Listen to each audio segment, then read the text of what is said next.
My channel, another episode of Hate on Joe Collectible Chronicles, and today I'm trying to get back on my custom arcade 1-up build that I got going on right here.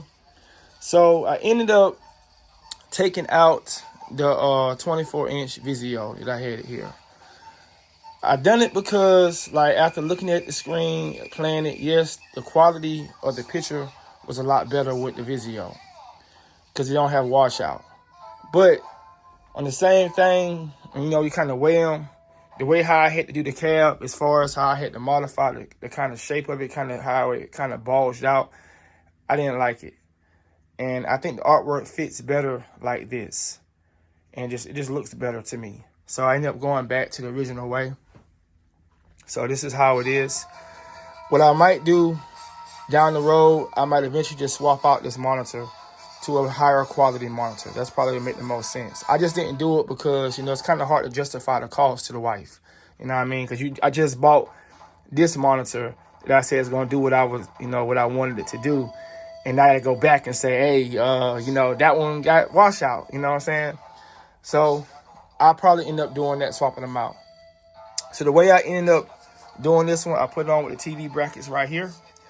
And it's really kind of convenient. So this all gonna be closed in when I finish it. But like, just say if you gotta do any maintenance to it, you remove this panel that I'm gonna put here. You know, you pull these tabs right here, and you can just lift this monitor up, and it'll unlock from the back of the cabinet. Kind of like I'm trying to do it now with one hand, but it'll unlock just like this. And you can pull it out just like that. And you see how I got the wall mount back there, and I have the holes I did. I had to make the holes for the cables to fit through because it was kind of protruding through, and it was causing the monitor to not be flush with the mount. So I had to do that right there. So it works pretty well, I think, and it makes it really easy for me to do any work that I have to do to the cab. The sound, I am going to use this Logitech system right here. I paid like $115 for this. I got it from Best Buy. The sound is pretty good. It has a subwoofer box that you see right here. Subwoofers on the bottom. This is all it pretty much consists of. And this right here is the remote control for it. It's Bluetooth, so you ain't get no wires. So it's good for like a build that I'm doing right here, because I won't be able to get to any of the, I won't be able to get to anything. So just say if I hit this in the cab and it hit like a laser sight, you know, remote control or whatever, it wouldn't work because it'd be blocked. So this right here, you can just sit it on top of the cabinet, sit it somewhere, mount it or whatever, and all you do is just turn a little dial and turn the volume up or down or whatever. And it's Bluetooth enabled too, so if you want to like play music on it, so you're having a party in the room and you're not using this particular cab, you could. So this is the sound I'm going to add to the cab. And the way I'm going to do it, I'm going to take the subwoofer right here, and I'm going to put it, instead of putting in the base right here, I'm going to put it down here in the riser, because in the riser, it vibrates the cab a lot less. If you have it up here, it's like, it sounds good, but all you hear is the rattling of the cab, because, you know, I don't have sound denting in material in the cabinet. So it sounds better like right there, I guess with the carpet or whatever. And then the speakers right here, I'm going to put these at the top, but I'm going to mount them inside the cabinet. So on the edges, what I did right here, to make the monitor look good, I cut a piece of the chalkboard wood. I inserted it into the part where the monitor normally sits in, right here. And I put the top part of the cabinet together right here at the top. That's how you can see that. So now I'm doing this piece right here. I cut it with the box cutter. And I'm going to peel it off and line it up. I don't know if I can do it. I'm gonna line it up with the other pieces. And the way I'm gonna do this is probably not the correct way of doing it, but I'm gonna go ahead and put it on it, so I can kind of adjust it how I want it to be. So I just lock it on just partially, like that, because I want to be able to adjust it when I put it on. So that's why I did it that way, because I don't want to put it on here and it's too close to the edge and I don't like where it is, so I can kind of center it better and give me a chance to do that. So we're going to take the other one off. that one the same way.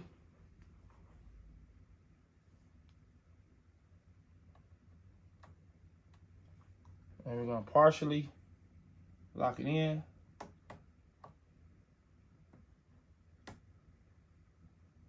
Like that. And now we can take this piece right here and we can put it on. So let me wipe it off. Got all the little sawdust and stuff off of it on both ends. And then we can just put it just like this. So once I got it like I want it,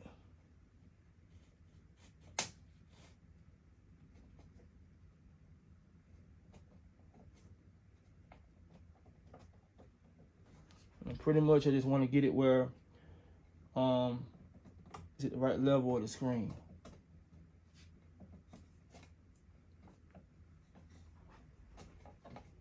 And once I got it like that,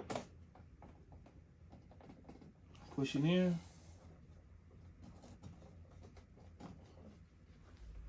The reason why I went this route is because if you want to take it off, it just Velcroed on. I want everything to be where it's easy for me to get to it. So it doesn't really block off none of the screen. It might like it on camera, but it doesn't. But even if it does, I still can take this piece off and I can adjust it like I need to adjust it. So that's kind of how it is. It looked like it's kind of blocking it from how the camera view is, but really it's like this, how you're gonna look at it. But like I said, because of how I put it on, I can always adjust it down some or whatever. And see, now I can do it how I want to do it. So it's coming together pretty good. What I'm gonna do next is I'm going to paint this right here, and I'm gonna add the side pieces right here. So when I get done, it's gonna be a full square all the way around, and then I can work on the control deck part of it. So doing my cabinet, I had got a quick scare. So when I had everything being put back together on my cabinet, I was looking at my games list.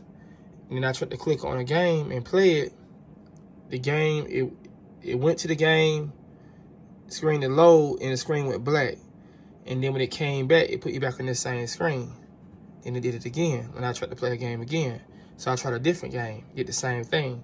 So I unplugged it. And when I unplugged it, and I cut it back on, my whole game list was erased. Like I had nothing. I didn't know what was wrong. So I took the Pandora box apart and I pulled out the memory card, the SD card right here, once I found out it had an SD card. So I just pulled it out, left it out for a minute, and I put it back in. And then when I put it back in, my games came back up. So I'm guessing that's how you fix it. But I didn't really know what to do because I didn't know how to reprogram it. So, but I got it working now. So just want to, capture that footage of that scary moment. All right, so this is where I'm at with my arcade machine at this point. So I got this much of it done. So I was able to do this frame. It'll go around the arcade machine like that. It's not perfectly straight. I'm still trying to get it straight on this side right here, but it ain't too bad. You know what I'm saying? I just gotta do a little bit more to it. Also, what I did to this machine is I was able to add this panel right here in the back. I had to add this so that way you can get back here because I have a lot of controls back here. Like, you got your HDMI port, your power cable, your on and off switch, your volume control, and these right here are your USB, where you can hook, other accessories to it, which I'm gonna use like my theater system, lighting, extra stuff like that. So I had to have this piece in here cut so that way you can access it. So that way it's sideways like that, so you can get your hand back there. With the marquee, this is what it looks like right now. I'm probably gonna change this, but I added the chrome trim around it. I got the lighting behind it. With the lighting, I added a piece of maybe a small piece of 2x4 I put right here inside to bolt this part of the cabinet to that part of the cabinet at the top, to add that pressure to it at the top. When you lift the marquee up, you see the wood I added, And I have a bracket that I put on just to hold that plexi. I put the plexi on here kind of loose because I want it so where I can have movement in it to adjust it with the top piece. These pieces right here I got them where it's like it's white, it's like real reflective. So it's at the bottom and the top, and that way it kind of helps to evenly spread the light. That's why I use a plexi too, so that way no light won't be wasted. So basically every piece of light that's in here will somehow or another make its way back to, you know, the marquee. This is what the top of it looks like. And that's it. Yeah. And then you cut the lights off, it look like this. So I think it looked pretty good. The light looks pretty even. It looks maybe a little bit better on camera, but I think it looked pretty good. I think it looked pretty good. So I'm pretty happy with it. You know, like I said, I have had a couple tournaments on it with my son. You know, we played. We got real brutal with it. The controls to me are way better than Arcade 1-Up. I don't know what quality they are. I don't know exactly what buttons they are, but they are better. I can tell the difference. I may do a lot of the moves. And like I said, a lot of things is with this thing is pretty fun because you can do so much with it. Hold up. You can do so much with it. Like, you have so many games that you can choose from on here. So I'll be playing this all the time. Like you see, Crazy Taxi, Tekken 2. You know, it's got Alpha 3 on here. It's got Aliens vs. Predator, King of Fighters, Metal Slug, The Punisher, Streets of Rage, you know, Star Wars, Terminator 2, Judgment Day. Pretty much everything is on this cabinet. Even console games. It's got a little bit of everything on here. So this right here keeps me busy. I'm really enjoying it because it does makes it kind of, it feels that void for like if an arcade machine come out, you know, and I don't have the room for it or whatever. I could just play it on this right here. So it gives me a way to still be able to play it without having to buy every single machine that come out with. This one right here, I was kind of restricted to the Arcade 1-Up body. So it was only so much I can do. You know, it pretty much had to be made like this right here for the size. And I really couldn't do too much with it to make it, you know, look any different without like morphing the cabinet into something that I didn't want it to look like. But this is all how it came out, and honestly I'm pleased. You know what I'm saying? I think it came out really good. The artwork looks really good. It's really popping on all sides, and I had to make sure I display it like this so that way the artwork could be seen from all angles. Because, you know, mostly on Arcade 1-Up, they always had the same artwork. Like, this is a good example. They had the same artwork on both sides. So I did mine differently. I wanted, you know, different artwork all the way around.